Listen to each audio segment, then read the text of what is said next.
Alors, que Dieu vous bénisse, que le Seigneur, en ce 1er mai-là, ait sa main de grâce sur chacun d'entre vous.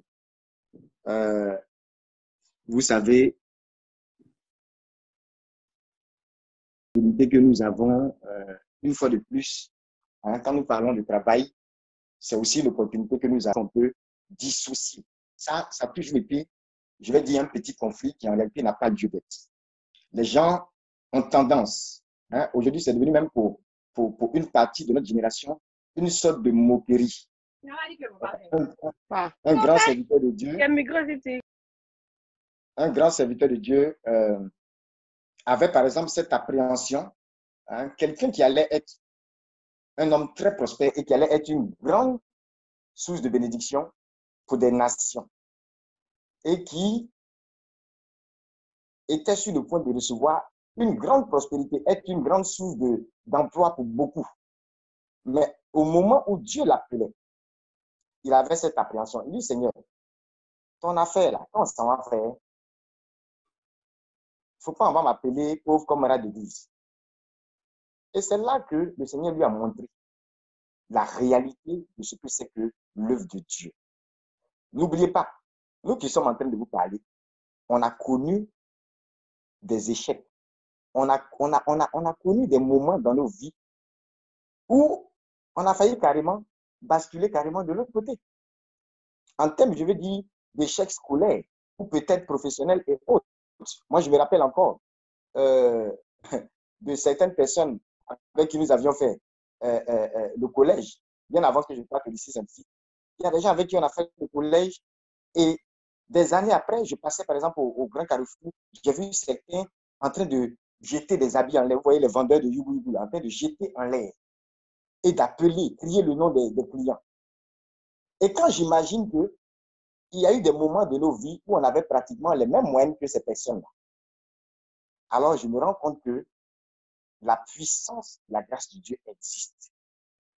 Parce que moi, j'ai vu comment on peut passer de 7 de moyenne, être près du renvoi, à pratiquement doubler sa moyenne. J'ai vu comment on peut être pratiquement au bord d'une situation, on va dire, chaotique, et puis revenir à la tête. Ça là, quand dans mes livres de témoignages, je mets ça, de la tête. Vous voyez, souvent quand les gens entendent les hommes de Dieu proclamer, tu seras à la tête, jamais à la queue, tu prêteras à beaucoup de nations sans jamais emprunter. Il y en a qui disent true. Il y a des personnes qui ont un sentiment, c'est comme si, voilà, ils sont en train de dire des choses que le peuple est en train d'entendre, ou bien gratter les oreilles des gens pour que les dîmes ou les offrandes. Non, non, non, non, non, non. Nous, quand on dit ces choses-là, et je crois que c'est le cas pour tous ces serviteurs de Dieu sérieux, quand on dit que Dieu peut te prendre de la tête pour te mettre, de la queue pour te mettre à la tête, c'est parce qu'on l'a expérimenté. Vous savez, c'est difficile.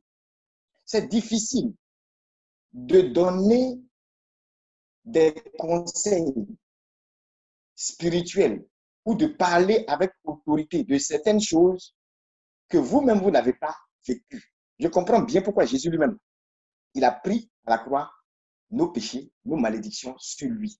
Et comprenez bien, quand on dit il a pris ça sur lui, ce que tu ressens en ce moment, quand tu traverses la crise là, Jésus a ressenti ça en son corps, en son âme et en son esprit. Pas en tant que Dieu, mais en tant qu'être humain.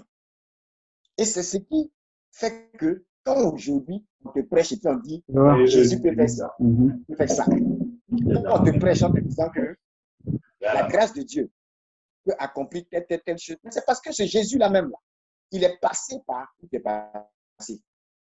Et par principe, quelqu'un le disait, un saint le disait, la mort de Jésus,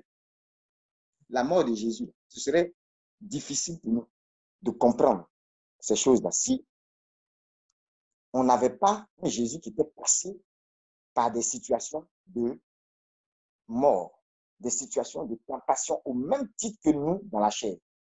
Alors, c'est pour vous dire déjà une chose. Tout ce que nous traversons comme crise, Jésus l'a vécu. Donc, ne méprenons pas la parole, ne méprisons pas la parole. On est au stade où on est et vous êtes au stade où vous êtes. pas parce que vous le méritez amplement. J'ai donné cet exemple-là de vendeur de Yuwi. Ce n'est pas pour dire que ce n'est pas un bon métier. Il y a des gens qui, en tirant des chaussures ou en vendant des beignets, ont bâti quelque chose de grand à force de persistance. Le problème n'est pas dans ce que tu fais, mais c'est une façon de dire que le milieu où ces personnes-là étaient, les conditions où ces personnes-là étaient, le fait de vivre, hein, comme on dit, en anglais, on dit paycheck to paycheck, c'est-à-dire c'est un peu comme vivre au jour le jour. Vous voyez un peu, hein, vivre au jour le jour. C'est vraiment, tu prends ton article du jour, tu manges ça, on était à 2 doigts de vivre ça. On sait ce que c'est que de passer de la dernière place à la première et d'être dans la poubelle et se lever à la table des rois. Alors prenez au sérieux chaque parole de Dieu. C'est vraiment un prérequis parce que pourquoi on parlerait de théorie dans le désert si on ne croit pas à la puissance de Dieu? Si on ne croit pas, par exemple, au surnaturel, si les paroles du pape, des évêques, des prêtres, des pasteurs, des serviteurs de Dieu deviennent pour nous comme des choses qu'on pense être en train d'être dites pour, je sais pas, pour nous faire nous sentir bien. Non, non, non, non. Ce n'est pas une question de sentiment, de sensation. Ce n'est pas une question de nous amener à nous sentir bien. C'est une réalité. Jésus a effectivement porté ces choses-là sur lui, a ressenti ce que nous ressentons, a traversé ça et il a vaincu cela dans sa chair, pas en tant que Dieu. Si c'était juste en tant que Dieu, en ce moment, Dieu serait injuste de nous faire traverser des choses, d'exiger de nous, dans notre chair, d'avoir des résultats qu'on ne peut avoir que divinement. Donc, il y a des situations comme les crises pour lesquelles les gens doivent comprendre que quand on traverse une crise, quand on traverse un désert, puisque le thème parle de fleurir dans le désert, ce n'est pas quelque chose qui est fait pour te détruire, ce n'est pas quelque chose qui est fait pour te tuer, ce n'est pas quelque chose qui a la capacité de te détruire. Sinon, le peuple qui serait le plus pauvre, ce serait qui? Le peuple d'Israël. Ce serait le peuple d'Israël.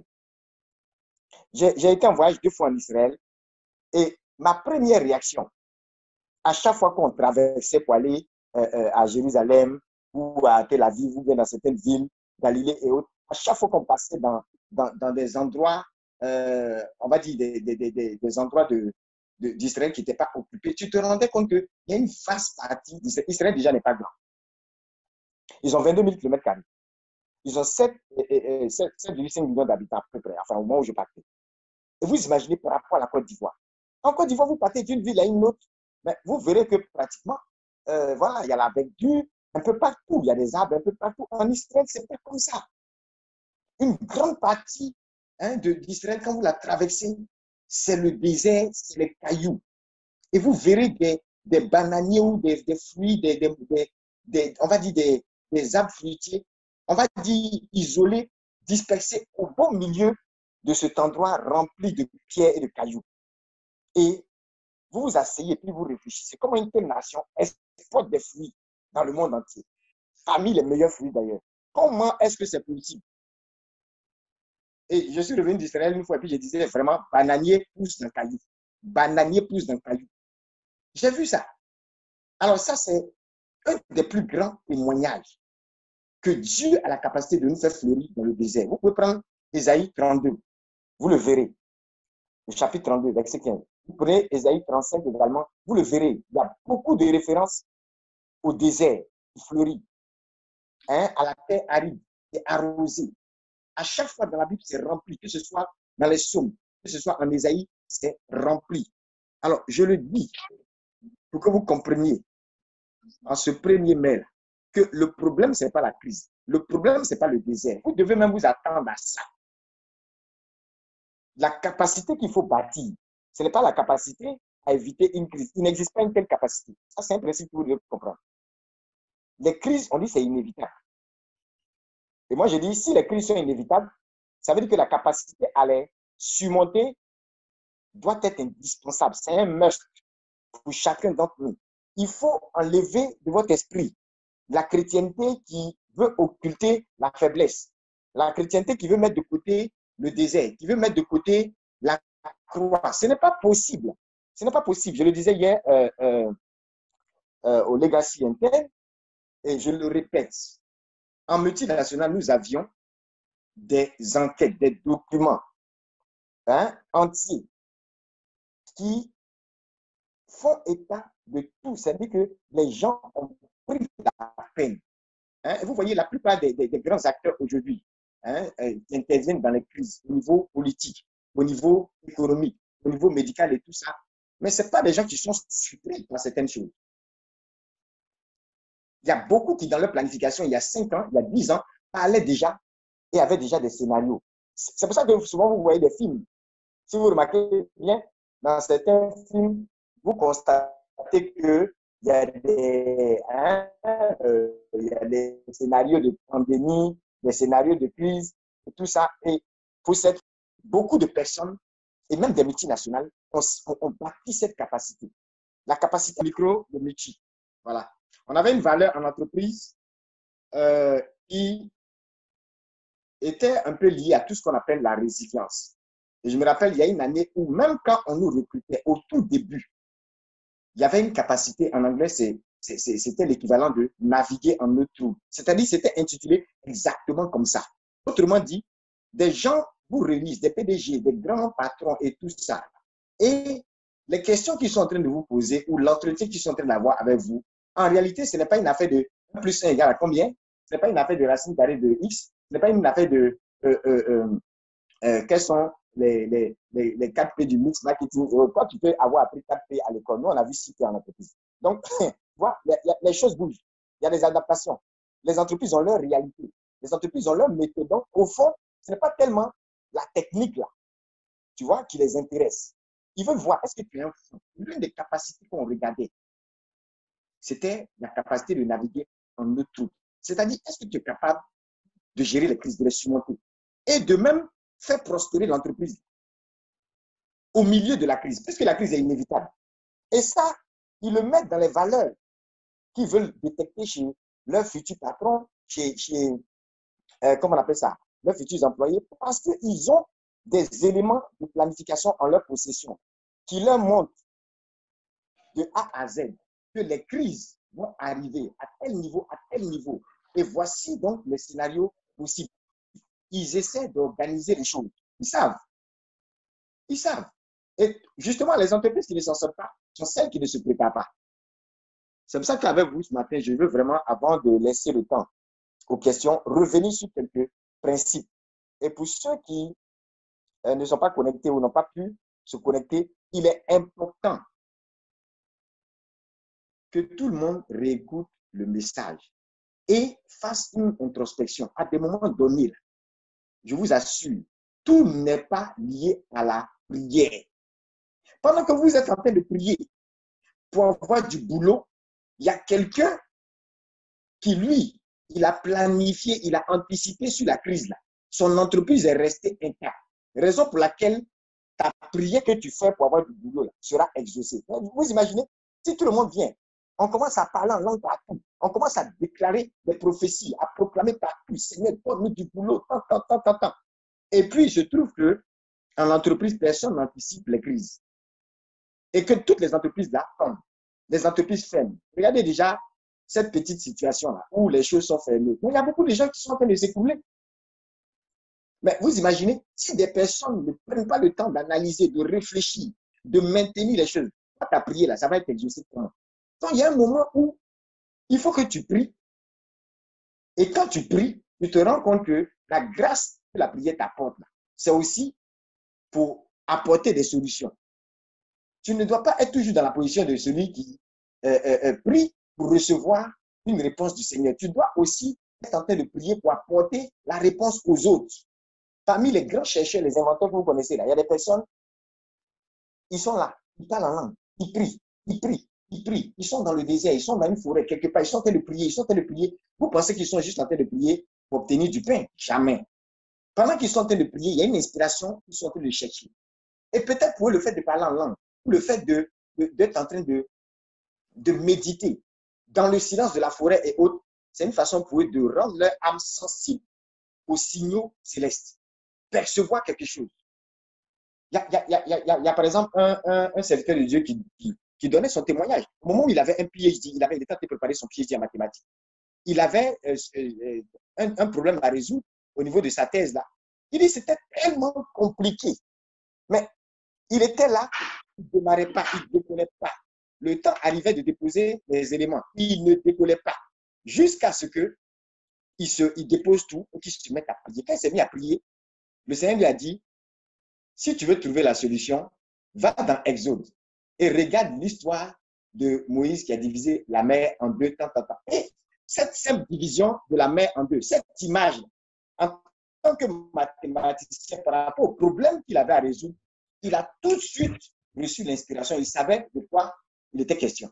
Pour toi, ça ne veut rien dire. Mais le problème qu'il est en train de résoudre, vous voyez, peut-être qu'il est en train de chercher une solution dans une affaire de soustraction, alors que c'est une division qu'il faut. Vous êtes peut-être en train de chercher une solution avec des multiplications quelque part, alors que peut-être c'est une addition qu'il vous faut. Avec une simple image biblique, parce que le monsieur est en train de prier, paf, Dieu lui a donné la solution. Une lumière est venue. C'est ce qu'on appelle la lumière, l'inspiration, comme une lumière. C'est pour ça qu'on parle d'illumination. Est-ce que vous suivez? Donc, c'est très important de comprendre ça. Il est important, au-delà de la prière, de prendre souvent les principes. Il y a des principes là, que ce soit en leadership, en développement personnel, que ce soit en entreprise, que ce soit dans la Bible. Vous verrez que ces principes sont universels. Le fait de dire, par exemple, une crise est inévitable, les crises vont arriver, ils vont partir, elles viendront, elles partiront. C'est un principe qui est universel. Et l'implication de ce principe-là, ce n'est pas juste que tu dois aller bombarder dans la prière. Ta prière est un élément de la préparation. Mais la crise, là, elle va toucher les secteurs précis. Ça nécessite que ta préparation aussi concerne ces secteurs. C'est vraiment important. Prenons la peine d'avoir souvent des checklists. Quand je parle de checklists, c'est souvent, vous voyez, les chrétiens souvent ont un problème. C'est-à-dire qu'ils remettent tellement les choses dans la partie vision, dans la partie révélation et dans la partie surnaturelle. Ça n'exclut pas le naturel. On dit que ça domine le naturel.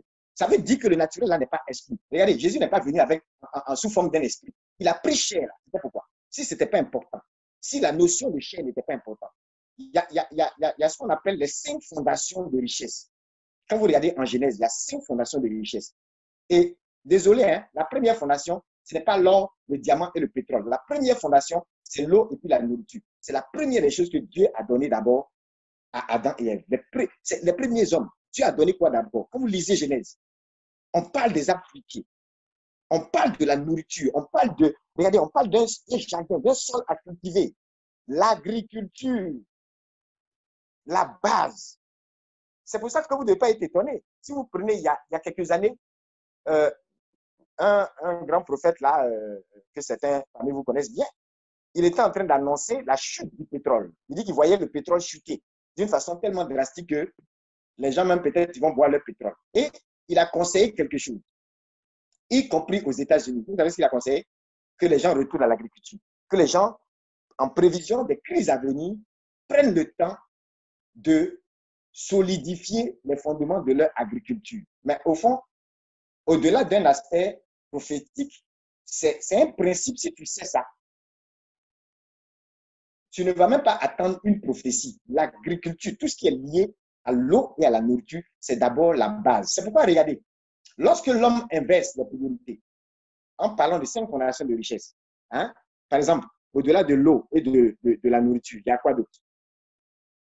Selon vous, il y a quoi d'autre que Dieu a donné comme richesse? Il y a par exemple tout ce qui est lié, hein, aux pierres précieuses.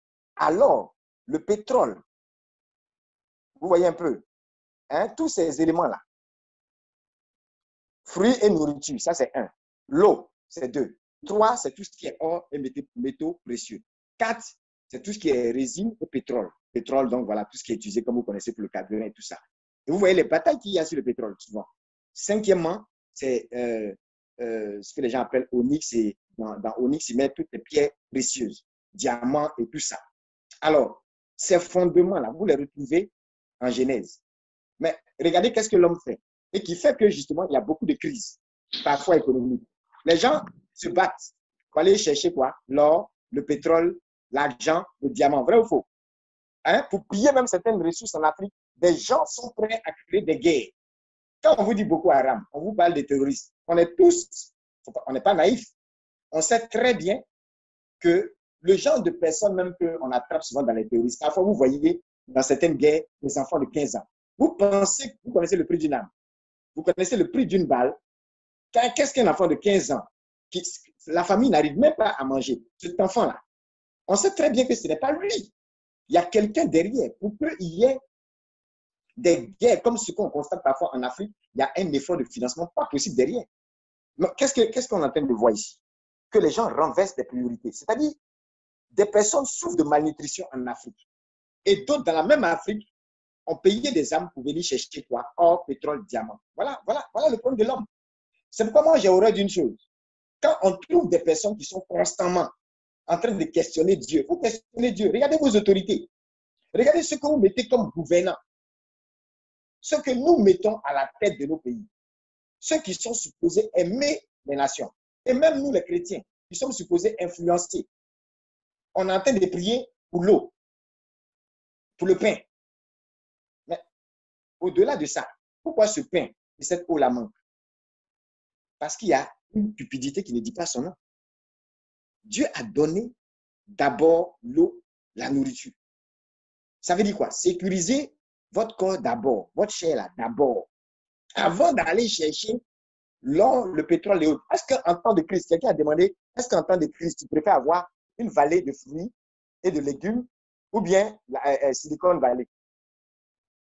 Si on vous pose la question, Silicon Valley, vous connaissez, non? Si on vous demande, en temps de crise, quand c'est chaud, et puis il n'y a pas à manger. J'ai vu dernièrement un reportage aux États-Unis, un rang pas possible. Dans certains endroits, il y a des rangs interminables pour aller prendre quoi? La nourriture. Des millions de personnes sont au chômage. Pour une crise qui a tapé en 2 mois. Des millions de gens au chômage. Donc, dans ça, là, tu préfères avoir Silicon Valley ou bien vallée de fruits et puis légumes. Il faut que les gens mangent d'abord. Le pape a même interpellé pour dire, c'est vrai, il y a le virus. Mais n'oubliez pas, il y a la malnutrition, il y a certaines choses. C'est pourquoi il a dit qu'il veut une trêve générale. C'est une façon de dire aussi l'homme n'a qu'à arrêter de renverser la priorité de Dieu. Dès que vous renversez les priorités, c'est ce qui va arriver. Et c'est un principe qui s'applique pour vos vies. C'est-à-dire que vous allez trouver des personnes qui sont en train de se plaindre d'une situation de crise, comme la crise actuelle. Mais vous allez fouiller dans leur maison, il y a des bijoux qui valent 10 000 $. Il y a des bijoux qui valent 10 000 $. Vous n'allez pas aller vendre ça pour avoir de la liquidité. Tout le monde sait, les économistes savent. Un des problèmes qui se pose quand il y a la crise, c'est la liquidité. Si tu n'es pas liquide, ton bijou là, qui va le racheter? Actuellement, il y a des gens qui ont payé des voitures de luxe, qui ont fait venir des voitures de luxe. Ils sont en train de vivre des galères pas possibles, pour la simple raison que, actuellement, le bon sens veut que ce ne soit pas le moment d'aller payer une voiture de 200 millions, même si tu as l'argent. Il y a des sécurisations qui sont faites en période de crise. Donc, c'est important pour vos propres vies. Vous aussi, vous ne devez pas renverser. Vous voyez, ces 5 fondements de richesse-là, lorsque quelqu'un gère bien, parce qu'en Genèse, Dieu a donné un mandat de domination à l'homme. Et là encore, quelque chose qui peut emmener une crise, c'est qu'au lieu de dominer les ressources que Dieu t'a dit de dominer, tu es en train de dominer l'homme. Tu cherches à dominer l'homme. C'est ce que les gens font. Pour avoir l'or et le pétrole, je peux marcher sur mon camarade. Je domine l'enfant de Dieu, je domine mon prochain, je crase même mon prochain pour pouvoir acquérir ce qui est moins que mon prochain. Voilà encore une autre source de crise. Mais pourquoi je vous dis tout ça? Parce que dans vos entreprises, dans vos propres affaires, dans vos petites affaires, la cupidité aussi est une réalité. On ne peut pas passer notre temps à se plaindre des politiciens, pendant que nous-mêmes aussi, on est souvent à la base de ce genre de comportement. Nos enfants là, ils copient sur nous. Un papa, tu es assis là, tu es par exemple constamment en train de fumer devant tes enfants. Et puis, un jour, il va te dire, papa, donne-moi aussi, tu vas vouloir le chiffrer. Et tu dis, non, la cigarette, c'est pas bon. Pendant que tu dis, c'est pas bon, tu tires et tu jettes la fumée là quelque part. Mais regarde, le verbe être là, il parle plus fort que le verbe avoir, parce qu'il est plus important que le verbe avoir. Il y a des choses que si tu es ça, ce que tu es là, ça communique plus fort que ta bouche. Voilà pourquoi les saints, ils disent quoi? quelle est la mentalité des saints? Vous pouvez trouver des saints qui ne parlent pas beaucoup, mais qui ont un impact plus grand que des gens qui parlent beaucoup. Pourquoi? Parce que quelqu'un comme Padre Pio, une femme a fait un songe où elle a vu, c'est-à-dire, c'est comme si elle a vu euh, la tête, non? Et à la place de tout le corps de Padre Pio, c'était un cœur. Et derrière ça, il y a l'autre message aussi, c'est pareil. Un autre saint disait, il faut que ce soit tout ton être là, qui soit comme, c'est-à-dire, c'est ton être entier qui doit être comme la bouche. En fait, c'est ton être qui doit parler, pas seulement ta bouche. Dans ton comportement, dans ta façon de marcher, ton être communique mieux que ta bouche. Ça, il faut retenir ça. Et donc, apprenons à ne pas être cupide. En entreprise, nous apprenons comme ça. Ne renversons pas les choses. Ne renversons pas l'ordre des priorités. Sinon, au lieu d'être riche, au lieu d'être prospère, on crée des crises et ces crises-là, on en est des victimes.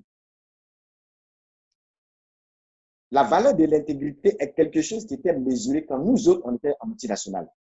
Et vous, je vais vous dire un exemple. Il y a un fournisseur un jour qui disait, mais, c'est-à-dire, ils sont là, hein, les mêmes qui vous donnent des pots de vin là. Il est en train d'expliquer ça. Que oui, il y a telle personne, c'est nous on a organisé son mariage. Et c'est comme ça que les gens parlent. Tu ne sais même pas ce que les gens disent de toi. Je ne parle pas de mensonges. Hein. C'est-à-dire, il y a des gens qui aiment mentir sur leurs camarades, mais il y a des personnes. Ce qu'elles font pour vous, là, elles vont expliquer partout. Et des gens ne savent pas que, parce qu'ils ont accepté des pots de vin, quelqu'un quelque part sait que c'est un fournisseur qui a financé son mariage ou bien qui a payé sa voiture. Et ce que d'autres oublient, il y a des entreprises. Par exemple, nous, notre système d'évaluation, quand on était en multinational, au niveau des ressources humaines, on pouvait aller jusqu'à poser des questions à des personnes extérieures. C'est-à-dire, c'est des anonymes.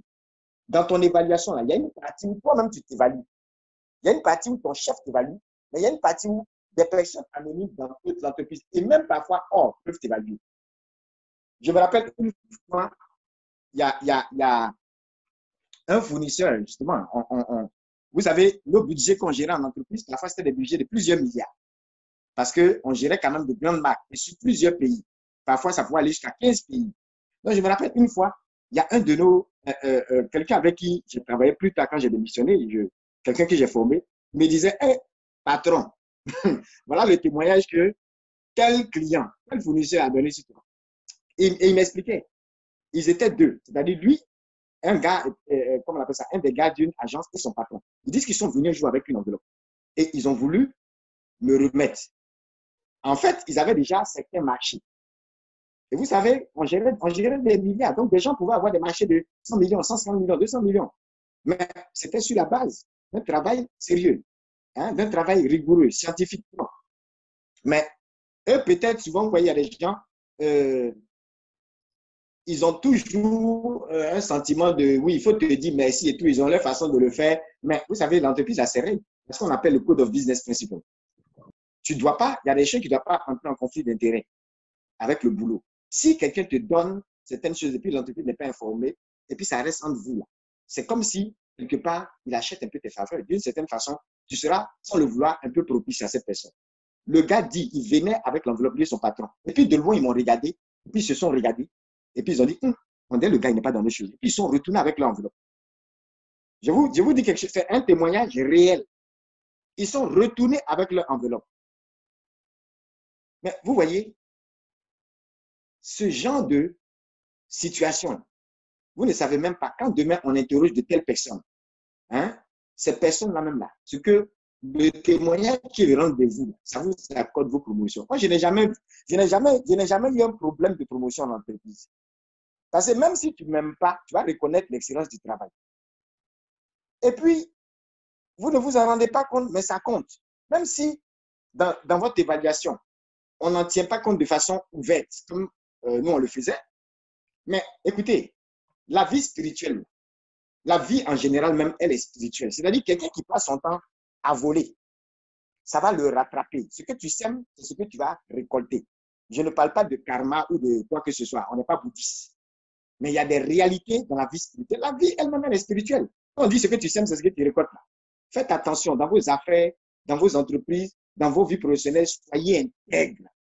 Soyez intègres.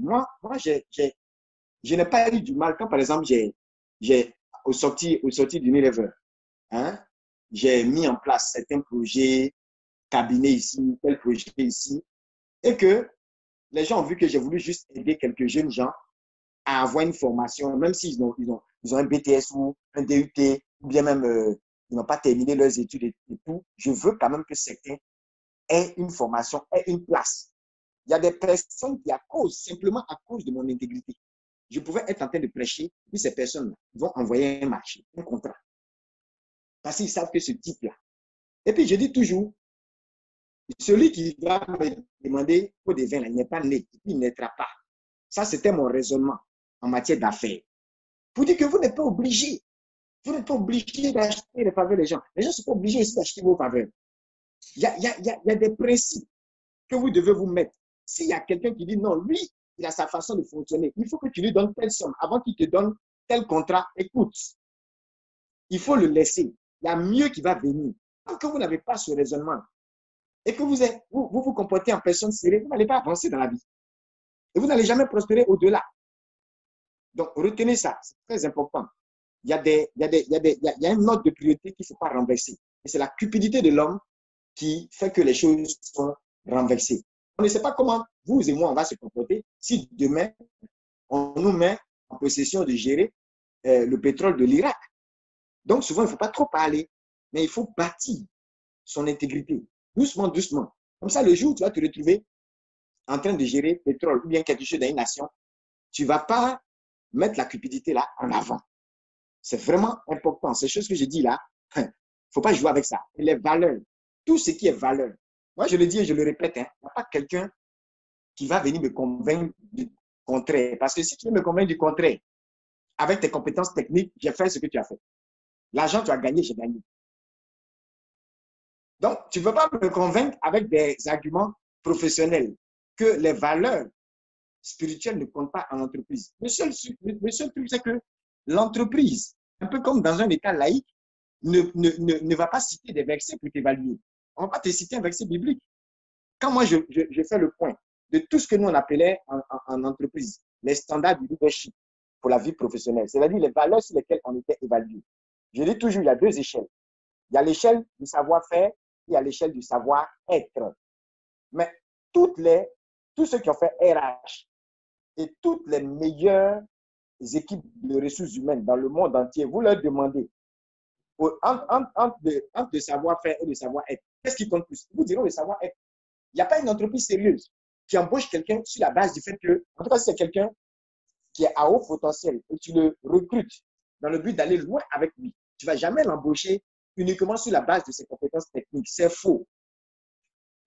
Alors, si le savoir-être est aussi important, et nous, en entreprise, on avait même 4 cadrans, c'est-à-dire on traçait comme, il y a un axe perpendiculaire et il y a un axe horizontal, il y a un qui est savoir-être, il y a un qui est savoir-faire. Et on positionnait les différentes personnes de l'entreprise, chacun est dans un cadran. Si quelqu'un, par exemple, major en termes de savoir-faire, c'est-à-dire il est très bon en compétences techniques et en compétences générales, il va être dans un cadran supérieur. Mais il y a des gens qui sont dans un cadran supérieur en termes de savoir-faire, mais en termes de savoir-être, ils sont en inférieur. Vous voyez un peu, non? C'est-à-dire, par exemple, il sait faire son boulot, mais il ne sait pas parler à ses camarades. Il ne sait pas débattre. Il ne sait pas communiquer des idées. Il ne sait pas développer ses collègues. Il s'assoit sur les informations. Il n'a pas un état d'esprit positif. Dès qu'il y a une crise, c'est lui qui panique. Et c'est lui qui crée la zizanie. Il ne sait pas, par exemple, avoir une certaine ouverture d'esprit. On dit le client est roi.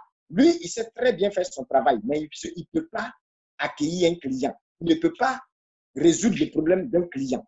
Ça, là, quelqu'un comme ça, là, il a un problème en entreprise.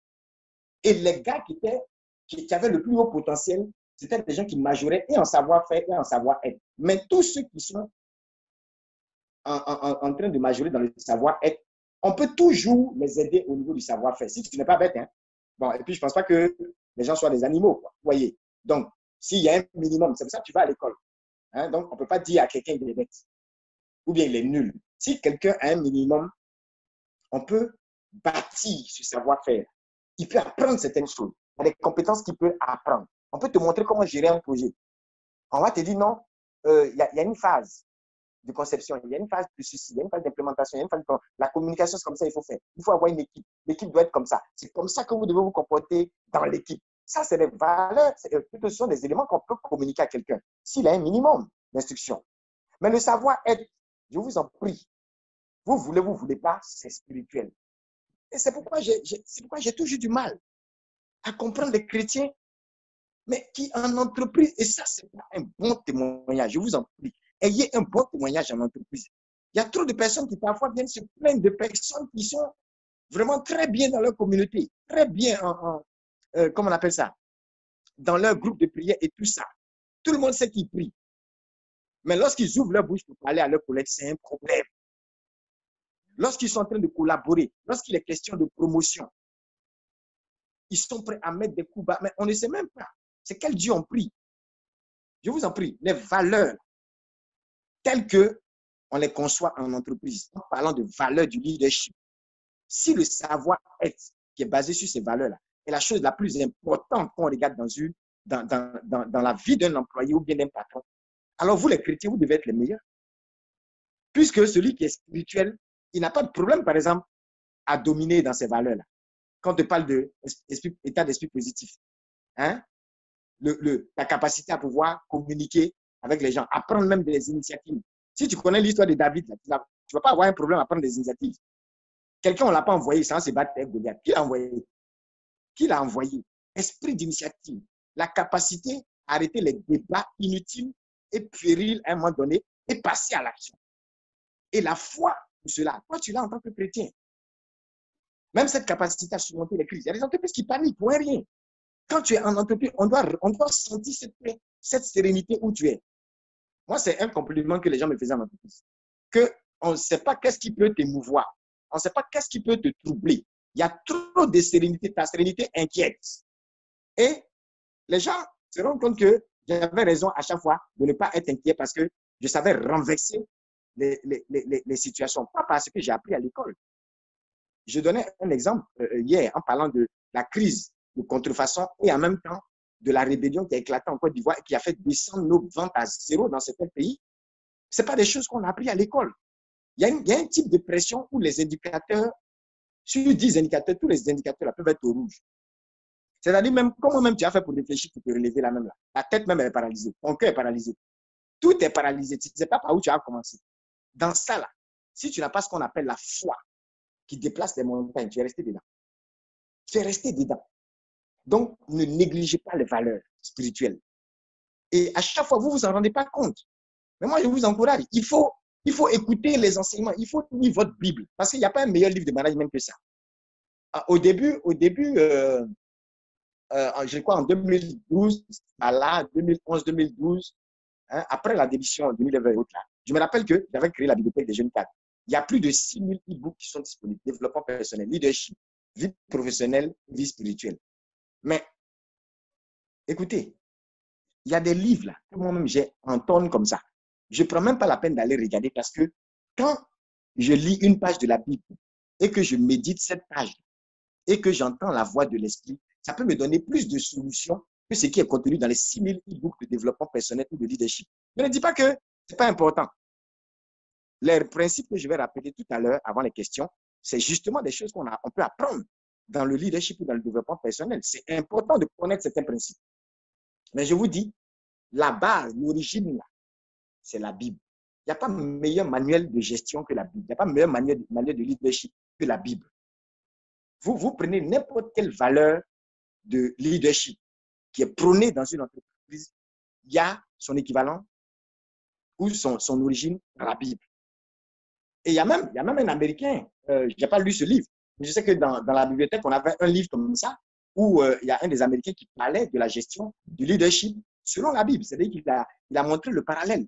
Comment est-ce que tous ces principes sont sortis même de la Bible? Voilà. Et c'est au-delà de la Bible. Qui est l'auteur de ce monde? C'est Dieu. Et on ne peut pas dépasser l'auteur et puis vouloir bien gérer les crises qui éclatent dans ce monde. Encore que ce n'est même pas lui qui nous envoie ces crises, pour la plupart du temps. Donc, c'est important. Bâtissez les valeurs. À chaque fois que vous priez, à chaque fois que vous lisez votre Bible, à chaque fois que vous écoutez des enseignements qui bâtissent votre foi, vous allez vous rendre compte que dans certaines crises, dans certaines situations, par exemple, moi, mon style de vie, je vous donne un petit exemple. Mon style de vie, une fois, il y a quelqu'un qui disait, mais lui, là, même quand on le regarde vivre, là, on dirait qu'il n'est pas sur la même planète que nous. C'est-à-dire, souvent, tu peux arriver chez moi et puis je ne me rends pas compte que la chaise même sur laquelle je suis assise, c'est-à-dire, je suis tellement en train de chercher à faire à soi peut-être des plus pauvres ou bien d'autres personnes que je peux même ne même pas me rendre compte que la chaise sur laquelle je suis assise, là, la chaise est en train de se casser. Je bénis Dieu. Souvent, c'est des personnes de la vision du ministère hein, ou d'autres personnes, hein, je ne dirais pas mes enfants spirituels. Pour moi, on est tous frères et sœurs. Okay? Voilà, même s'il y a des enfants, mais je dis mes frères, mes sœurs, maintenant, c'est eux qui vont venir voir que, hey, la chaise de mon adresse est en train de se casser. C'est pour ça, souvent aussi, il est bon hein, de ne pas fuir la présence de l'homme de Dieu parce qu'il peut être tellement en train de s'occuper des autres qu'il s'oublie lui-même. Et moi, mon style de vie, là, je dis toujours, j'ai un style de vie qui est dangereux. C'est-à-dire, si tu veux me suivre, là, peut-être que tu as, comme disait quelqu'un à Padre Pio, si je veux regarder ta façon de vivre, là, j'aime me tirer une balle dans la tête. Parce que tu as une vie que si moi je prends ce style-là, c'est trop de stress pour moi. Mais alors que moi, ça ne m'émeut pas. C'est-à-dire, à des moments donnés, je retrouve des gens, dans 5 ans, dans 10 ans après, telle personne me croise, il dit, tu as payé ma scolarité. De la troisième. Je me rappelle de certaines jeunes filles musulmanes, des personnes musulmanes. On les a inscrites dans les meilleures écoles, depuis le bac jusqu'à licence.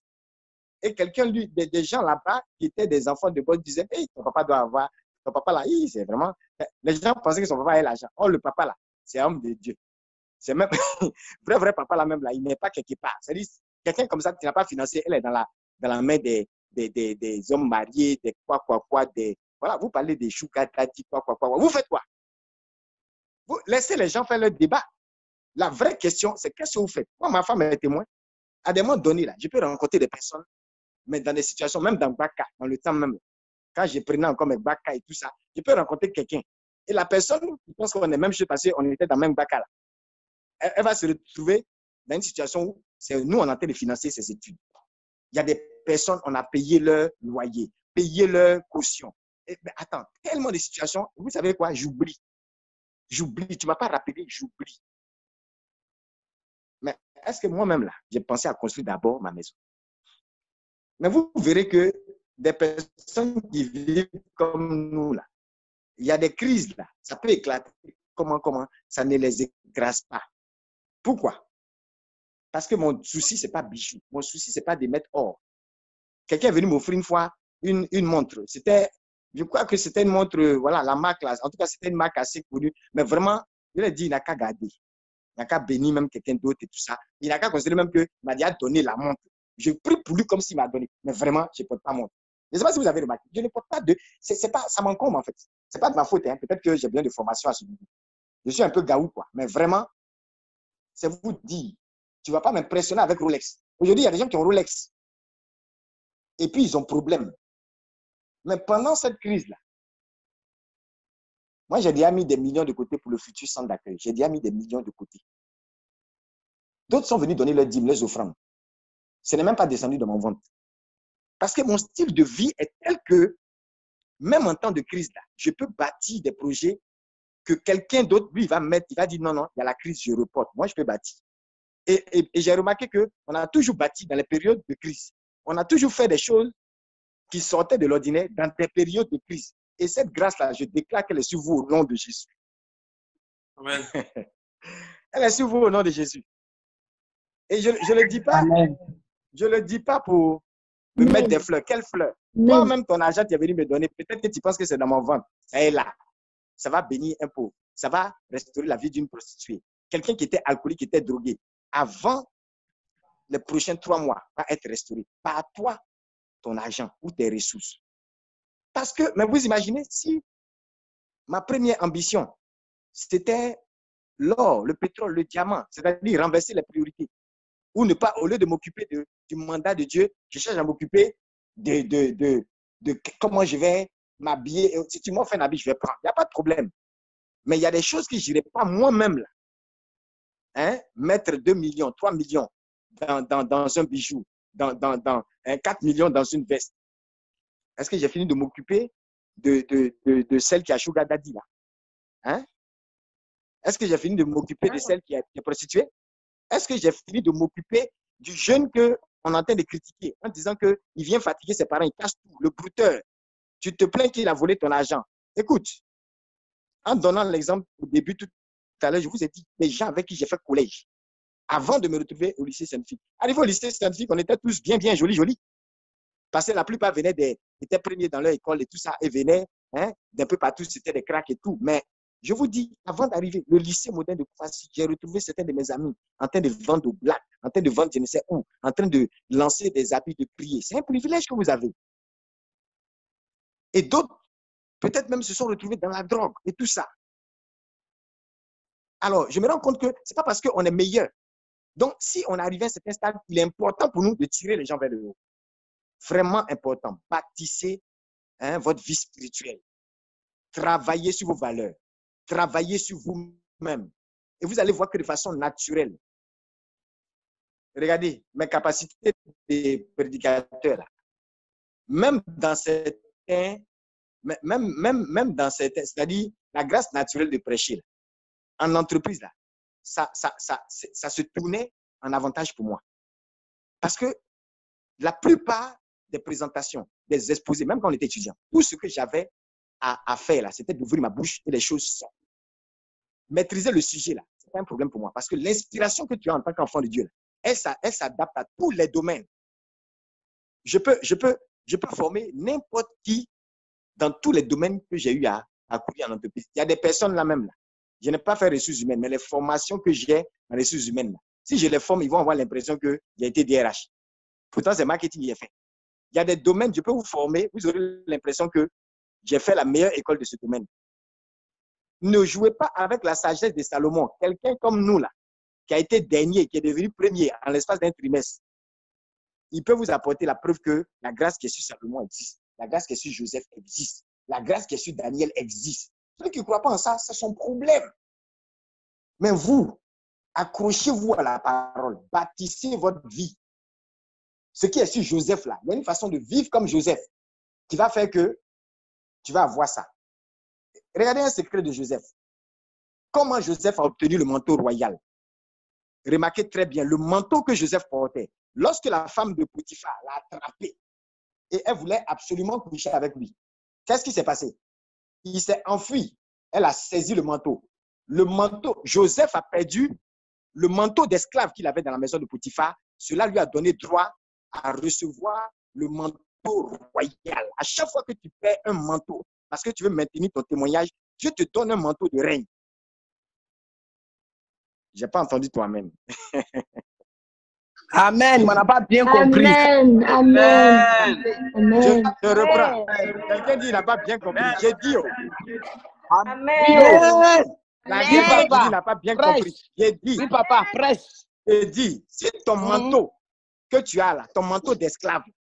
Ton patron, par exemple, dit, je vais voir la couleur de tes mollets avant de te donner tel poste. Ton manteau, il prend ça, tu fuis, quand tu quittes là, le manteau d'esclave, le manteau d'employé qui est resté avec lui là, ça va te donner, parce que tu as voulu maintenir ton témoignage, ça va te donner droit au manteau de patron un jour. Yes. Amen.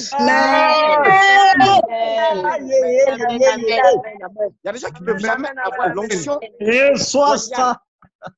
Il y en a qui ne peuvent jamais avoir l'onction royale. Pourquoi?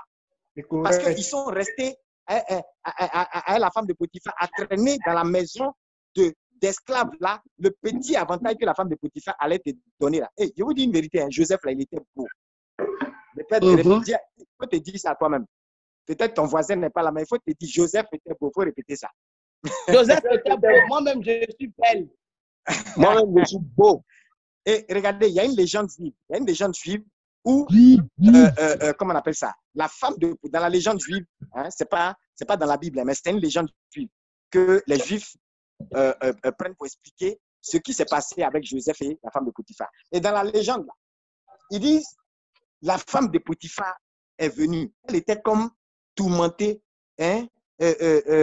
Vraiment, c'est-à-dire que et ses camarades femmes ne comprenaient pas, mais qu'est-ce qui lui arrivait? Elle perd la tête.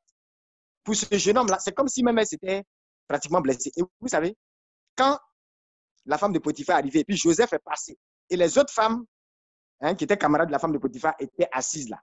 Et quand elles ont vu Joseph, elles avaient des couteaux, non? Genre, tu as ton couteau en train de couper une orange ou une pomme et tout.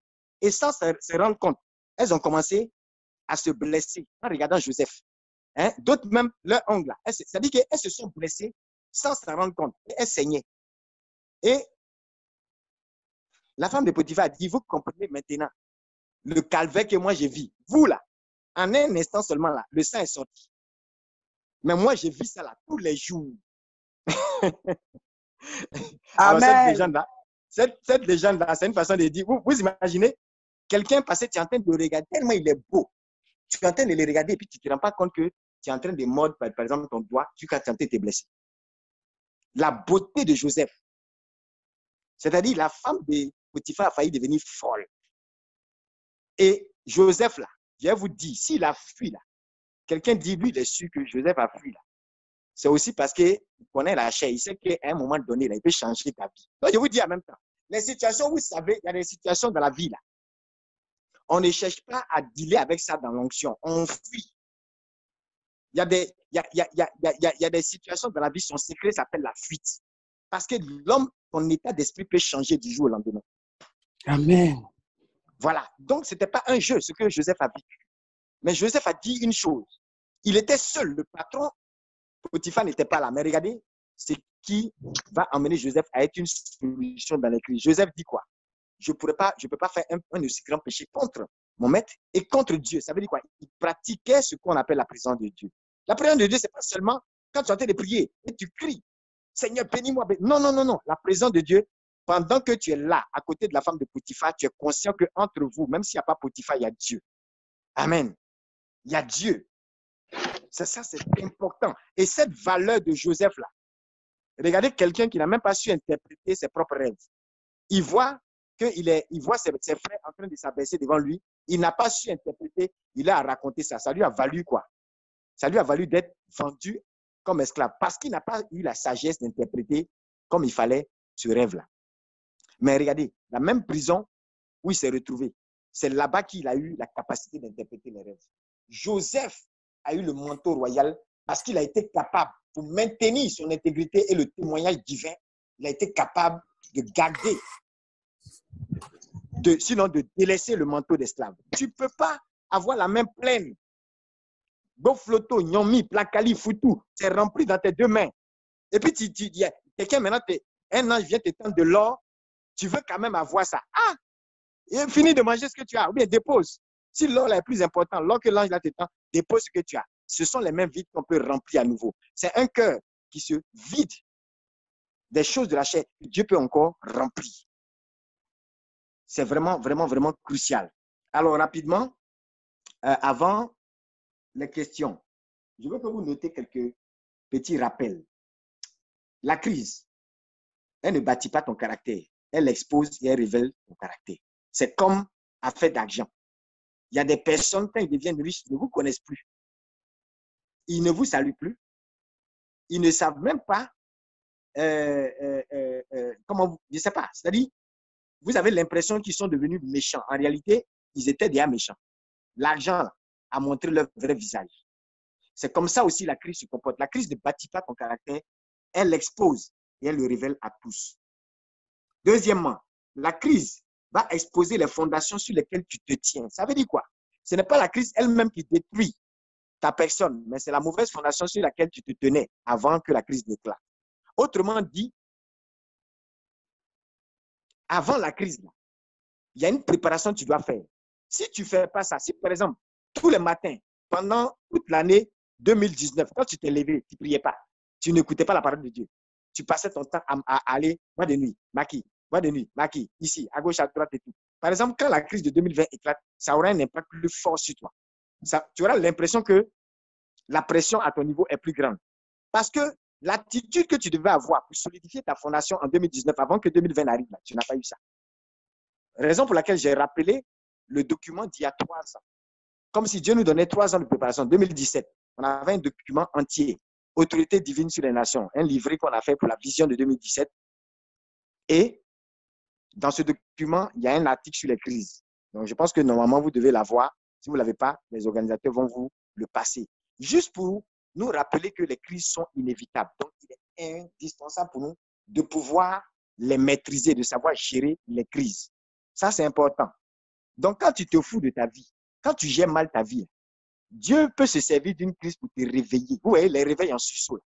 Hein? C'est comme ça que la crise, là, Dieu peut s'en servir. Ce n'est même pas forcément que Dieu crée la crise. Mais quand la crise arrive, là, Dieu va permettre certaines choses pour que ça te réveille et que tu te rendes compte que lui, en tant que Dieu, il en fait son devoir d'attirer ton attention en tant qu'enfant sur le fait que la vie qu'il t'a accordée a trop de valeur pour que tu la gaspilles. Et regardez, c'est l'exemple que j'ai donné à la vision prophétique en disant le 11 janvier, si vous écoutez, le message est encore sur la page, où je disais, si vous avez une fête à faire parce que vous avez eu un prix et vous voulez vous éclater, ce n'est pas la peine d'aller le faire au maquis ou en boîte de nuit. C'est la mauvaise année pour rester indiscipliné dans les sorties. Je l'ai dit. Pourquoi? Parce qu'il y a une préparation que tu devais avoir avant, tu n'as pas eu ça. La crise éclate, maintenant tu vas encore sortir, tu vas te chicoter et tu vas te créer des problèmes. D'ailleurs, actuellement, qui peut sortir pour faire n'importe quoi? Vous voyez, ce n'est pas la crise qui vous détruit, mais la mauvaise fondation sur laquelle tu te tenais. Voilà pourquoi il faut te préparer. Il y a une habitude que tu dois avoir en tant que chrétien qui fait que, quelle que soit la crise qui va éclater, 2025, 2030, tu es tranquille. Quand je voyais des périodes où les gens en voulaient au président de la République actuelle, où d'autres même ont jeté leur Bible et tout, moi, je souriais parce que je ne sais pas qu'est-ce qu'un président ou un nouveau gouvernement va faire, qui va faire que moi, je ne vais pas manger, qui va faire que je ne vais pas prêcher la parole, qui va faire que je ne vais pas me sentir bien. J'ai un gouvernement céleste qui a de l'autorité et qui m'impose au-dessus de toutes ces circonstances. Donc, je ne peux pas dire que non, parce que tel gouvernement est au pouvoir, moi, je ne vais pas manger. C'est faux. Ma nourriture ne dépend pas d'eux. Donc, j'ai une façon de les voir qui fait que je suis lucide pour intercéder pour eux. Et ça, c'est important. La valeur d'une âme, c'est le sang de l'agneau. À chaque fois que votre vie est en train d'être gaspillée, vous êtes en train de contredire cette réalité et Dieu va toujours, à travers les crises, attirer votre attention et montrer que, attention, vous n'étiez pas sur une bonne fondation. Vous comprenez? Quand la crise frappe, c'est trop tard pour se demander si on est prêt ou non. Ça, c'est un principe aussi. C'est pour ça qu'on dit que les crises enseignent toujours de nouvelles choses. Au moment où la crise frappe, c'est trop tard. C'est-à-dire que quand ça commence, si tu n'es pas prêt, on le sentira. Si tu es prêt aussi, on le sentira. La crise va toujours enseigner de nouvelles choses. Maintenant, parmi vous, il y a des gens qui n'aiment pas. C'est-à-dire que les nouvelles choses que la crise enseigne, ça ne leur plaît pas. C'est-à-dire, ils trouvent que c'est trop dur. Oh Seigneur, on aurait pu apprendre ça autrement. Non, ce n'est pas comme ça que ça se passe. C'est inhérent à la nature des crises de t'obliger à apprendre de nouvelles choses. Et même si tu dois l'apprendre de la façon la plus dure, la crise va t'obliger à apprendre de nouvelles choses. Si par exemple, tu n'aimes pas ton voisin, il y a des crises qui ont amené des voisins à se parler. C'est-à-dire la crise là a été l'enseignement qui leur a montré que, mon ami, tu peux mourir seul dans ta maison avec ta méchanceté, ta haine. Tu peux tomber dans ta maison là, et c'est ton voisin qui sera le seul à te secourir à cette heure. Là, il y a des crises qui ont amené les gens à être solidaires. Et ils ont appris ça de la plus dure des façons. Il y a des gens qui sont tombés seuls dans leur douche. Vous voyez un peu? Donc, il y a un principe. On dit, si tu ne veux pas la façon difficile dans laquelle la crise t'enseigne, si tu n'apprécies pas ça, et que tu ne veux pas que la crise vienne t'enseigner de nouvelles choses, tu peux transformer cette crise-là en une session de révision. Quand un élève révise, ça veut dire quoi? Il a déjà appris la leçon. Et lorsqu'il révise, que les exercices, le test arrive, il fait quoi? Il réussit. Amen. Il réussit. Donc, vous devez comprendre cela. Si tu veux que la crise soit une simple session, il faut bien noter ça, de révision. C'est-à-dire que la crise, là, si tu veux que ce soit une session de révision, il faut apprendre tes leçons avant que la crise éclate. Ce n'est pas au moment du bac que maintenant tu viens, c'est comme ça les gens trichent. Quand ils n'ont pas appris leurs leçons, ils n'ont pas révisé aussi. Et au moment de l'examen, ils veulent avoir certains résultats, ils sont obligés de faire quoi? De tricher. Mais ça ne marche pas dans certaines crises. Il y a des tricheries qui ne feront que vous enfoncer. Donc, c'est un principe important. Que tu l'apprécies ou non, la crise t'enseigne de nouvelles choses. Et cela avec la manière forte s'il le faut. Donc, si tu veux que la crise soit une simple session de révision, on dit quoi? Il faut apprendre tes leçons avant la crise. OK? C'est-à-dire tout ce que vous voyez, par exemple, dans la crise actuelle, les leçons que vous avez tirées par rapport à comment il faut aimer l'homme, par rapport à comment il faut se tenir, par rapport à ce qu'il faut faire en matière de ceci, en matière de santé, en matière d'économie. La crise, là, ce qu'elle vous enseigne, vous aurez pu apprendre ça avant. Mais maintenant que vous êtes en train d'apprendre, réviser, c'est comme une série, apprenez bien la leçon. De sorte à ce que si une crise plus grave, il y en a de plus graves qui viendront, mais ça ne va pas vous enfoncer parce que ça sera comme une révision. Amen. L'autre principe, c'est qu'il y a une réaction propre au style de vie des citoyens des cieux. Et cette réaction-là, elle révèle ta paix et ton calme plutôt que la peur et la panique. Donc, lorsqu'il y a une crise, le chrétien n'est pas dans la peur et la panique. Pourquoi? Parce que dans son style de vie, il y a une autorité pour dominer les tempêtes, comme Jésus en Marc 4 enseigne. Très important. Donc, les situations de crise pour nous croyants, c'est comme des révisions, comme un élève qui révise. Parce qu'on a appris la leçon. Est-ce que vous suivez ça? On a appris la leçon. Donc, on s'en tire parce qu'on a justement bien appris la leçon. Et la leçon, là, ça peut être, par exemple, une leçon de foi. Jésus était dans la barque avec les disciples. Et dans la tempête, il a dit quoi? Quand il a fini de calmer la tempête, quel reproche il a fait? Est-ce qu'il a dit, il fallait vite me réveiller? Non. Il dit, où est votre foi? Où avez mis votre foi? Ça veut dire quoi? Je suis là. Ma personne tout entière, c'est votre foi. La foi n'est pas juste une habileté. La foi est une personne. Jésus ne peut pas être avec toi dans ton entreprise, dans ton affaire, en Côte d'Ivoire, dans ta forêt, dans ton désert, et puis tu ne peux pas fleurir. Non. Si tu regardes dans le désert, là, à gauche, à droite, il n'y a rien, lève le ciel. Le Dieu du ciel est avec toi. Donc, même s'il n'y a rien autour de toi, si celui qui est au-dessus de toi est encore présent, tu peux tout recevoir d'en haut. Voilà le principe. Et pendant la crise, retenez-le, tes priorités passent au microscope. Le microscope, là, qu'est-ce qu'il fait? Il amplifie la chose. C'est-à-dire que pendant la crise, regardez, hein, on est dans le confinement. Hein. Est-ce que vous savez que les films pornographiques et les objets sexuels ont explosé dans certains pays? Pour ceux qui s'en souviennent, le 11 janvier, comment on appelle ça, à la vision prophétique, je parlais de ça. L'industrie des jouets sexuels. Je parlais des censures qui allaient tomber dans le monde. Et je disais, mais comment se fait-il? Les gens ont planifié que d'ici 2024, ce business de jouets sexuels allait valoir 40 milliards de dollars. Ça n'a pas menti. Allez fouiller sur les plateformes, vous allez retrouver un reportage. Ça date d'il y a un mois, où les gens ont montré que, mais il y a même des gars qui ils se frottaient les mains. Ils disent, dans cette période de confinement, dans plusieurs pays européens, le business du jouet sexuel a boomé. Donc, 40 milliards de dollars, même qu'ils avaient annoncé en janvier, là, peut-être même bientôt, ils vont dire 60 milliards de dollars. Et des chrétiens sont en train de chipoter. Ils ne peuvent même pas faire un petit don ici. Un plus pauvre.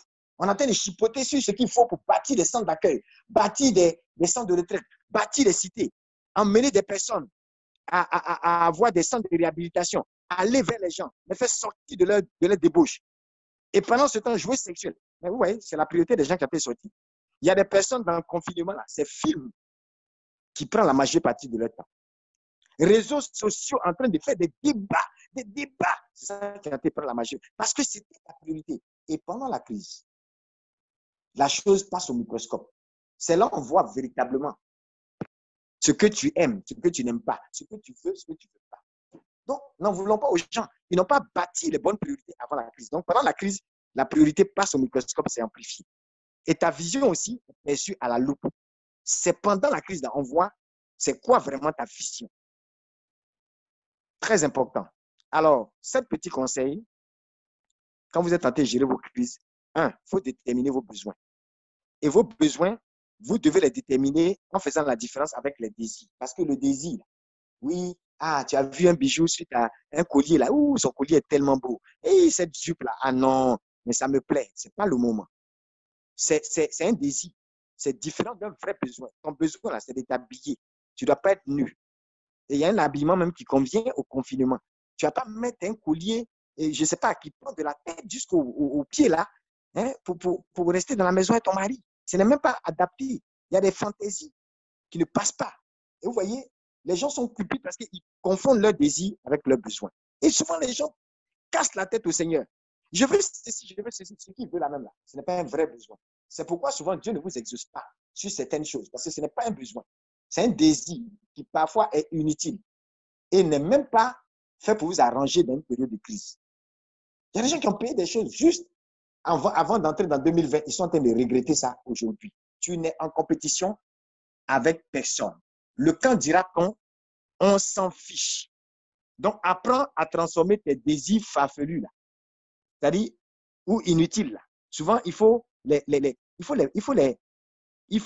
pas les transformer en besoins. Il y a un principe, on dit, vous voyez un peu, non? Comme on dit là, un bois qui a duré dans l'eau, là, est-ce que ça devient crocodile? Ça ne devient pas crocodile, non? Hein? De la même façon, ce n'est pas parce que tu tiens à un besoin, on dit l'intensité avec laquelle tu tiens à un désir, là. Ça ne transforme pas ce désir en un besoin. Dieu sait réellement de quoi tu as besoin. Tu peux dire non, ça là, si je n'ai pas ça, je vais mourir. C'est faux, tu n'as pas mouru. En réalité, c'est un désir, parfois même, ce n'est pas utile. Mais tu te comportes comme si tu es en compétition. C'est pas dire nous autres, notre style de vie là, ça fait que il y a crise ou il n'y a pas de crise là. On est même chose. On est même chose. Il faut te dire à toi-même, occupe-toi de toi-même. Occupe-toi de toi-même. Ne te sens pas obligé de porter les attentes des gens qui t'envoient en mission sur cette terre. Ce n'est pas les gens. Tu ne prends pas leur fardeau sur toi. Il a une voiture. Il a ceci. Alors, toi aussi, tu dois entrer dans ça. Non. Ce n'est pas parce que tu veux cet objet-là avec tellement d'intensité que ça va devenir un véritable besoin. Non, ce n'est pas un besoin. Et il faut savoir faire la part des choses. La crise met fin, comme je disais hier, au nice to have. C'est-à-dire c'est un temps pour être créatif. Hein? Il faut être conservateur. Il faut être un peu gaou dans les temps de crise. Ce n'est pas grave. Hein? Et vous savez, quand vous ne savez pas déterminer qu'est-ce qui est besoin réel et puis qu'est-ce qui est désir, on dit que c'est comme vous vivez au milieu de la route. Et la crise, là, ça va être comme la voiture qui vous écrase. Faites attention à ça. Deuxième conseil, quand on veut gérer correctement les crises, il faut acquérir seulement ce dont tu as besoin. Il faut mettre des pauses sur, comme je dis là, le joli meuble, tu veux acquérir, quoi. Il y a des choses qui faut être liquide quand on est en crise. On paye ce qui est utile, ce qui est nécessaire. Les choses sans valeur pour impressionner, ce n'est pas important. Troisième conseil, il ne faut pas vivre au-dessus de vos moyens. Il ne faut pas vivre au-dessus de vos moyens. Ça encore, c'est la mentalité de vouloir montrer qu'on a un certain statut social. Moi, je le dis, il n'y a pas honte. Quand j'étais déjà assistant chef de produit, après chef de produit, tout ça, même au moment où j'étais encore sur le point d'avoir ma promotion comme senior brand manager ou catégorie manager, chef de groupe et tout ça, il y a des moments où il y a eu des périodes où je n'avais pas de voiture. Parce que j'ai su attendre patiemment, monter dans mes bacs, dans mes comme tout le monde. Dieu même m'a envoyé le truc tout neuf, sans que j'ai besoin de payer. Au moment où je voulais même prendre un prêt, c'est quelqu'un dans le qui m'a dit, toi, promotion qui arrive sur toi, tout ce qui est en train d'arriver comme avantage. À ton poste, là, avant, il n'y avait pas ça, mais là, il y a ça. Maintenant, il y a ça. Souvent, vous êtes pressé. En voulant vivre au-dessus de témoin, tu vas aller prendre un prêt. Et maintenant, tu as des problèmes pour rembourser. Et maintenant, au moment où il faut servir Dieu avec ce qu'on a, tu n'as rien pour servir Dieu, parce que tu as tout mis dans quelque chose même qui n'est pas utile pour le moment. Il faut faire attention à ces petites choses-là, c'est important. Quatrième conseil, retirer tout ce qui est non nécessaire. C'est tout ça là, le nice to have. Bijoux, expédition au chute du Niagara, comme je disais, conseil de tant, conseil 20 000, pardon, 20 000 là. Ça peut aider 2, 3 pauvres. Toi-même, tu vas avoir marché dedans. Il y a des shopping dans certains endroits inutiles. Néhémie 6.3, notez ça, Néhémie 6.3. Néhémie était concentré, des gens voulaient le distraire. Parce que dans le non nécessaire, il y a aussi les mauvaises fréquentations. Regardez, hein, si vous n'apprenez pas à vous dissocier de certaines personnes, il y a des crises dans lesquelles vous allez rester. Néhémie, les gens venaient le distraire. Pourquoi tu fais ça? Attends. Il dit, pardonnez, j'ai un gros projet, j'ai quelque chose que Dieu m'a confié. Je dois avancer, je dois le terminer. Allez. Il y a des gens avec qui on marche quand on est en période de crise. Parfois même, c'est la crise qui doit vous montrer qui vraiment est digne d'être associé à vous ou non.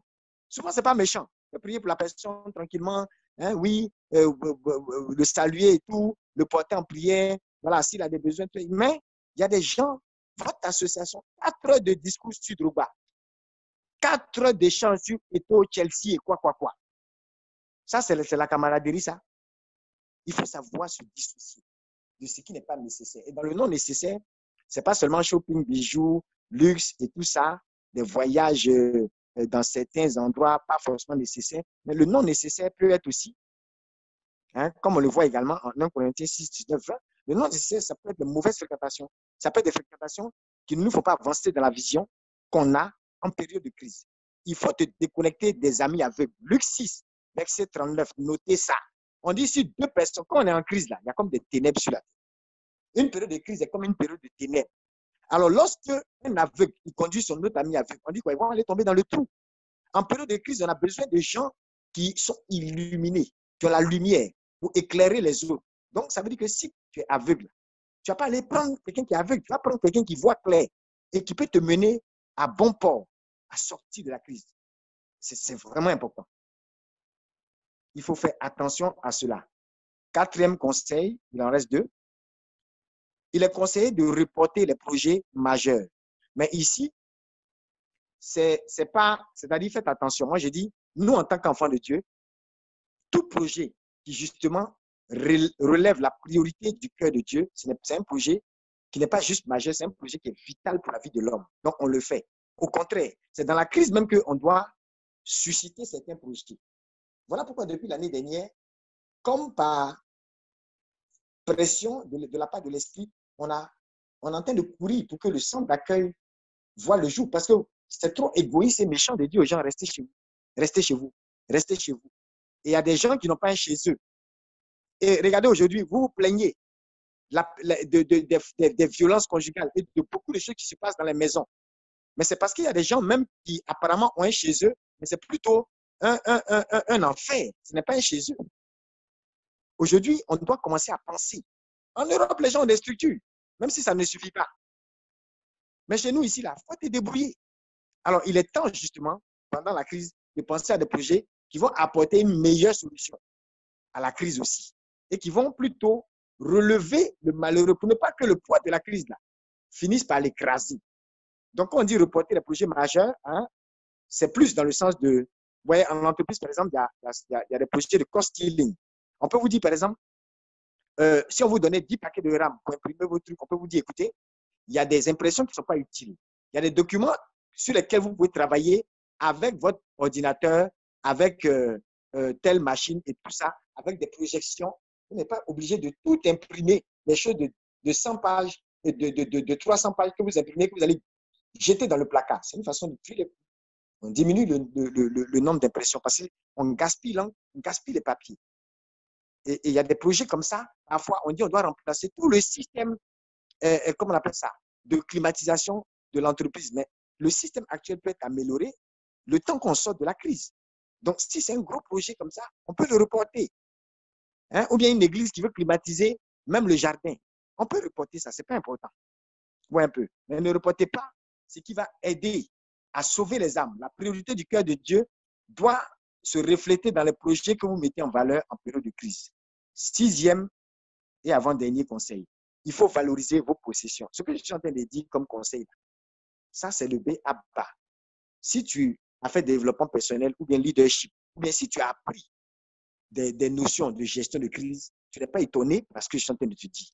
Ce qui vient de mon cœur, je t'ai déjà dit, mais c'est 7 petits principes. Ça, c'est le B.A.B.A. C'est le classique. Valoriser tes possessions. Il faut, par exemple, regarder ce que tu as avec des yeux nouveaux. Et il faut faire un meilleur usage de ce que tu as. Ça, c'est important. Il faut rendre grâce à Dieu pour le peu que tu as. Au lieu de tout en train de voir ce que tu n'as pas. Si vous lisez l'article, vous allez voir. On a fait un parallèle. Ce que j'ai compte ce que je n'ai pas. Qu'est-ce qui compte? Veuve de Sarepta, qu'est-ce qui comptait? C'est le peu qu'elle a fait. La multiplication des pains, qu'est-ce qui comptait? C'est les 5 pains et 2 poissons. Ce que tu n'as pas n'est pas le plus important. Dieu le maîtrise. À partir de tes 5 pains, il peut créer ce qu'il faut pour nourrir la foule. Et c'est le plus important. Si tu n'avais pas les 2 poissons et les 5 pains, c'était ça le véritable problème. Donc, valorise le peu que tu as. Et Dieu le mettra en valeur avec l'action de grâce. Père, Je sais que tu m'exauces toujours. Il lève les mains. Vous voyez, Père, je te bénis. Et il regarde. Par la compassion, il y a une action, un miracle qui se produit. Est-ce que vous suivez? Ça, c'est très important. Donc, c'était le 6e point. Il faut valoriser vos possessions. Rendez grâce pour le peu que vous avez. Bénissez Dieu pour les 5 pains et 2 poissons. Et cela, même en temps de crise, même dans le désert, comme dans le désert d'Israël, des foules seront nourries avec. 7e et dernier point, il faut épargner, il faut conserver, il faut protéger vos ressources. Un des plus grands secrets que l'Afrique n'a pas perçu, c'est le bon management. En matière de crise, là, pour fleurir en temps de crise, là, il faut bien gérer. Le peu que je t'ai donné, dit le Seigneur, si tu n'as pas bien géré, je ne pourrai pas te confier de plus grand. C'est le principe. C'est le principe. La mauvaise gestion, lorsque c'est, c'est-à-dire quand quelqu'un ne gère pas bien, quand la bonne gestion est absente, on remarque ça tout de suite dans la période de crise. C'est-à-dire que, regardez par exemple cette situation, ça a mis en valeur même la Grèce, par exemple. La Grèce, par exemple, on dit, eux, ils ont reconnu que leur système de santé est totalement caduc. Donc, très vite, ils ont pris des mesures rapidement parce qu'ils savent. Il y a des situations, si ça arrive, en fait, ça va mettre à nu des défaillances. Et c'est ce qui est en train de se passer. Il faut apprendre à bien gérer. Et quand tout va bien, là, on ne sent pas que parfois que le management est défaillant. Mais c'est quand les crises éclatent qu'on sent ça. Donc, retenez-le. Je termine en disant cela. Les héros dans les crises, c'est ceux qui se sont préparés, même sans le savoir, avant la crise. La plupart des batailles de vos vies, c'est combattu où ça? À l'intérieur de vous. C'est combattu où? À l'intérieur. Les crises sont vos alliés en termes de croissance. Parce que c'est l'occasion pour vous de montrer ce que vous avez à l'intérieur. C'est pourquoi la pression de l'environnement n'est pas ce qui t'écrase dans la crise, mais c'est ton mental. Comment tu te sens? Ta psychologie. Comment tu te sens à l'intérieur? Ton homme intérieur, s'il est défaillant, c'est ça qui va te tuer dans la crise. J'espère que c'est clair. Prenez Dieu comme boss. Prenez Dieu comme votre patron. Dans la crise, on ne se comporte pas comme le propriétaire. On reconnaît Dieu comme le propriétaire et on se comporte comme l'intendant.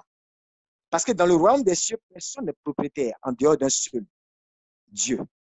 Donc, qu'est-ce qui se passe? Vous gérez les ressources de Dieu. Vous ne les générez pas. Il y a une différence entre gérer et générer. Si vous prenez le fardeau de générer des ressources, vous allez vous tuer. Et en période de crise, vous allez être frustré. Mais lorsque vous prenez le fardeau de la gestion des ressources, multiplie Adam. Hein? Dieu dit à Adam, multipliez, fructifiez, soumettez la terre. C'est le mandat de la gestion des ressources. On n'a pas dit qu'il faut dominer l'homme, mais il faut dominer la terre. Le mandat de domination n'est pas pour écraser l'homme, c'est pour gérer les ressources. C'est un mandat de management. Donc, vous ne devez pas être anxieux par rapport à je n'ai pas la nourriture, je n'ai pas ceci. Pourquoi? Parce que ce n'est pas vous qui créez la nourriture. Vous avez simplement le rôle de gérer en tant que bon intendant. Et justement, le secret, c'est qu'en crise, comme pas en crise, lorsque vous gérez bien, on dit le peu que vous avez bien géré, ça vous autorise à avoir un plus grand territoire à gérer. Ça, c'est important. Donc, Dieu ne te confie pas plus que tu ne peux gérer. Et c'est ça la cupidité.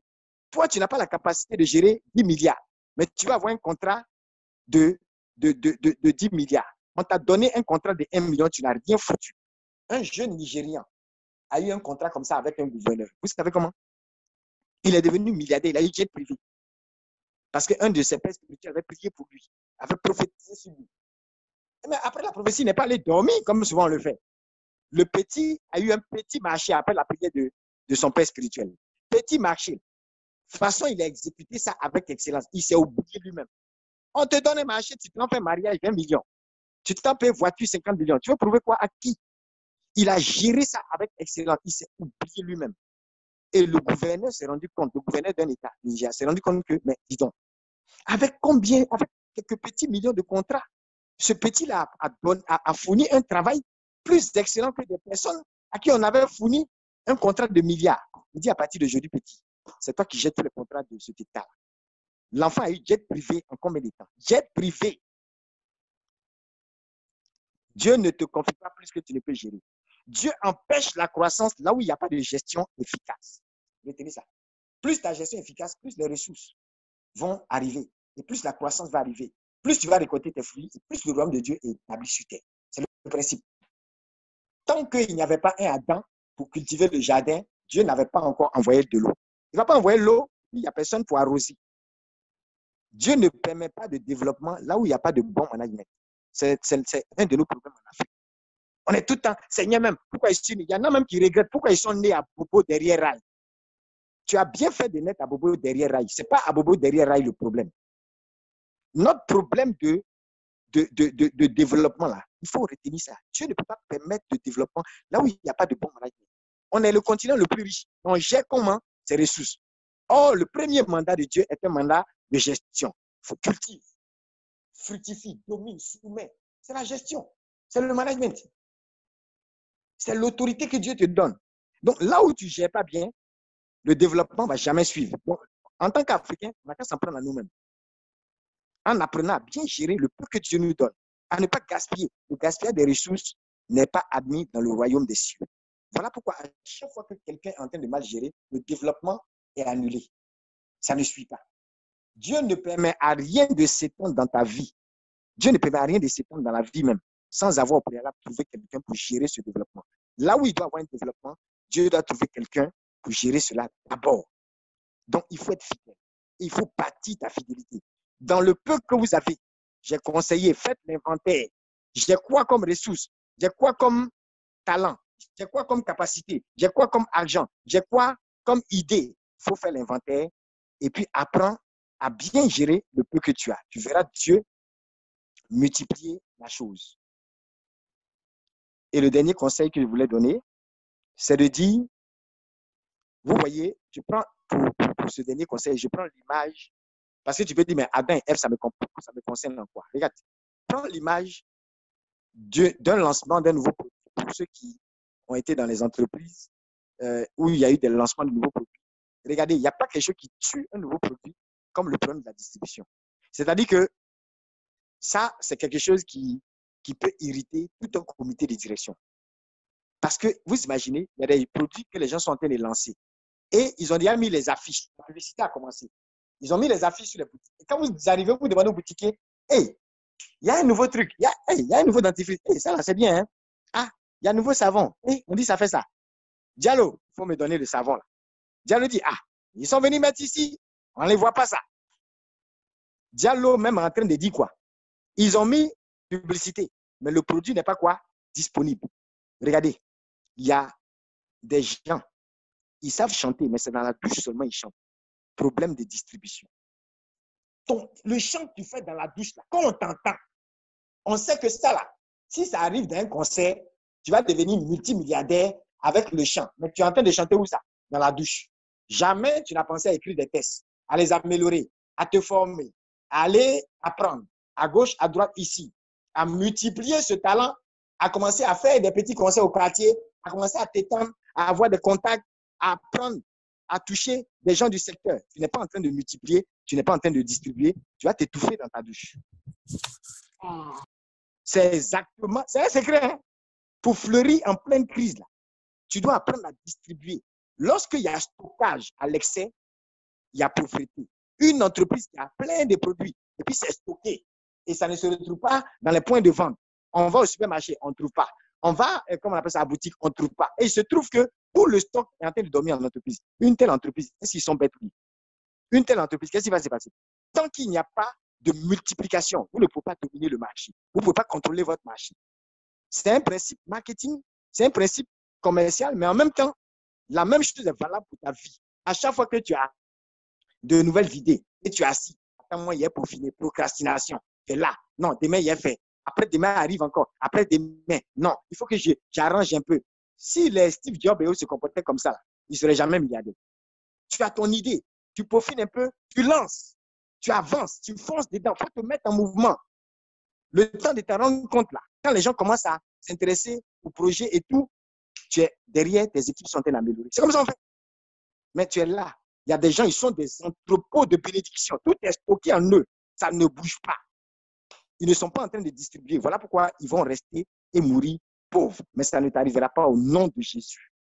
Parce que Dieu te fait cette grâce-là.